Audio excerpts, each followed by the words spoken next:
आज झारखंड प्रदेश बैस मोर्चा की सर्वोच्च कमेटी है, कोर कमेटी, हम लोग उसकी आज बैठक कर रहे थे कि अभी तक हम लोगों ने जो सरकार को मांग दिया, ज्ञापन दिया और विधानसभा का सत्र चला, उस पर आज समीक्षा हम लोग किए।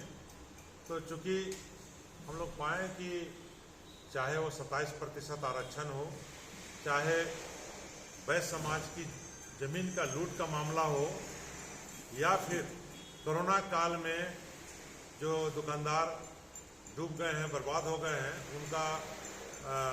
उनको मुआवजा देने का और उनको राहत देने का मामला हो, सरकार से जाके हम लोग निराश हुए हैं। एक तो विधानसभा का सत्र में 27% आरक्षण का किसी तरह का कोई मुद्दा नहीं आया, ऊपर से जनता के मुद्दे से सरकार भी और विपक्ष भी भागती नजर आई।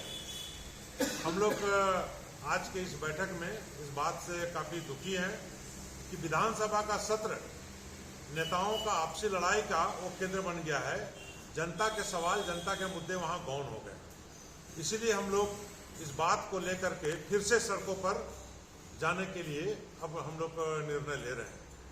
हम लोग यह भी देख रहे हैं कि इस राज्य में बैस समाज के लोगों का जो जमीन लूट का मामला काफ़ी तेजी से बढ़ रहा है। आप देखेंगे कि रांची के बजरा ग्राम में तो वहाँ के मूल रहतों का लगभग 11 एकड़ जमीन लूट लिया गया था, जिस पर माननीय कमिश्नर साहब ने बाद में खुलासा भी कर दिया है और अब तक उनकी ज़मीन को वापस नहीं किया गया है। हम उनके ज़मीन की वापसी की भी लड़ाई लड़ना शुरू करेंगे। अब दूसरे भी जो मामले आ रहे हैं, जहां का भी, इन मामलों को भी हम लोग उठाएंगे। हम लोगों का बैस मोर्चा का आगामी 20 अक्टूबर को रांची में स्थापना दिवस समारोह हो रहा है, जिसमें पूरे प्रदेश से लोग जुटेंगे और विभिन्न राज्यों से भी अतिथिगण को हम लोग आमंत्रित कर रहे हैं। उसके बाद बड़ी लड़ाई की हम लोग घोषणा करेंगे। झारखंड में आपका बैस समाज से कितने सांसद विधायक हैं? दरअसल रांची के माननीय संजय सेठ जी सांसद हमारे समाज से हैं।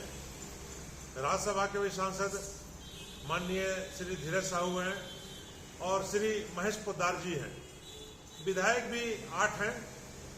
हम उनसे भी आग्रह करते हैं कि बैसों की समस्याओं को, उनकी मांग